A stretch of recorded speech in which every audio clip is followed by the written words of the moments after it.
an emotional roller coaster these last few weeks. I got some bad news about my dad, so I'm heading to Taiwan soon to spend some time with my family. I wasn't sure what kind of video to make, given this sudden, heavy news. I decided that instead of talking about my sadness, I'd try to flip it around and talk about my gratitude instead. When bad things happen, it's easy to dwell on the unfairness of the situation, how awful things are, how much we wish things were different. We often overlook the things that we still have to be grateful for, our family and friends, the things that still bring us joy and solace. I was thinking about the last time I got news like this and how important it was for me to have art as an outlet. And so in this video, I wanted to share some of my reflections on how art making and creativity have shaped my life and how they've helped me through some of my most difficult times. In the background, I'm going to be working on a little watercolor sketch of Kiri. I do plan to make a more in-depth video on how I paint with watercolors and the tools and supplies I use, but I'm going to save that for another time. When you ask most artists how they got started making art, most of them will tell you that they just never stopped. That's the case for me too.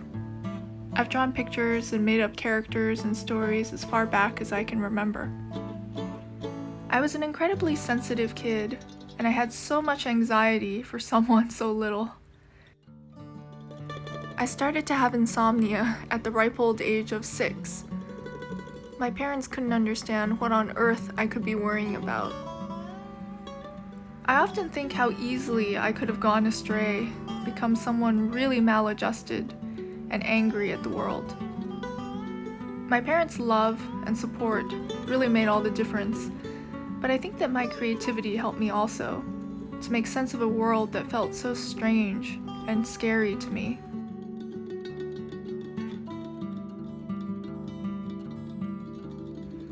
I had a hard time making friends, so I made up characters to keep me company. I imbued all of my toys and stuffed animals with personalities. I engaged in imaginative play a lot longer than most kids do, and I think it gave me a way to cope with my anxieties and develop my social skills, and for that I'm really grateful.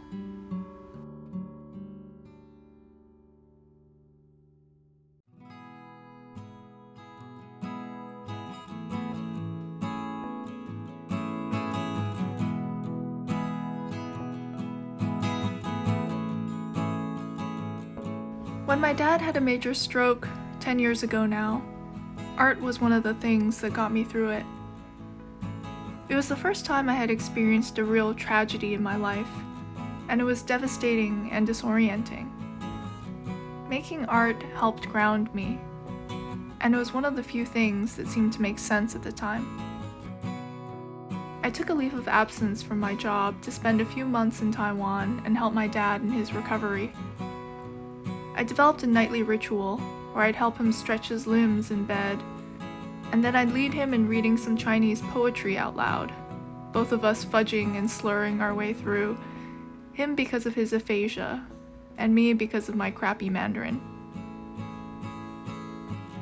After my dad went to sleep, I would get out my watercolor supplies and work on my paintings until the wee hours of the morning. At the time, I was in my Studio Ghibli phase, and so I painted a lot of happy scenes of children playing.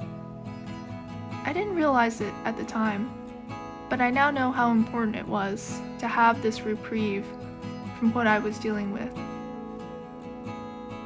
You know that meme, get you a man who ... Well, I say get you a hobby that helps you forget about everything else, that is a refuge and a sanctuary for you. A few years ago, I was going through another difficult time, a kind of early midlife crisis.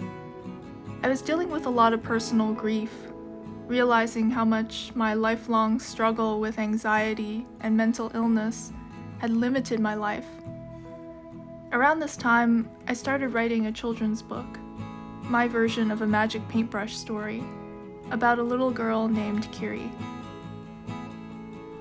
The story didn't really pan out, but Kiri stayed in my head.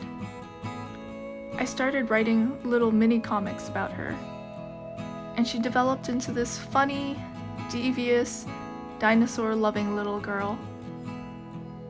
She's cheered me up so much these last few years, just imagining her antics and writing about them. In one of the first comics I wrote, her dad shows her how to roll a snowball, and she goes a bit overboard and rolls one 10 times her size. That sort of set the tone for Kiri and her larger-than-life personality. I've created other characters in the past who were more like me, misfits and black sheep, but Kiri's the one I really fell in love with. Maybe because she is so different from me. Sometimes, when I'm feeling heartsick at the state of the world, I find myself thinking about her. I imagine her happily running around, playing with her neighbor, getting ice cream with her parents, and I feel comforted.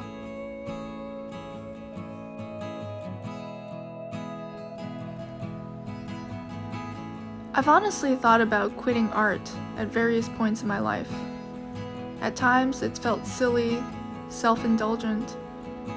It always seemed like there were more productive, more lucrative things I should be spending my time on. But I've realized that if I stopped, I'd only be punishing myself. Making art is one of the few things that can take me out of my head, calm me down, make me feel hopeful. All of this is to say, I'm going to continue making and sharing art for as long as I can. Take care, and I'll see you in the next one.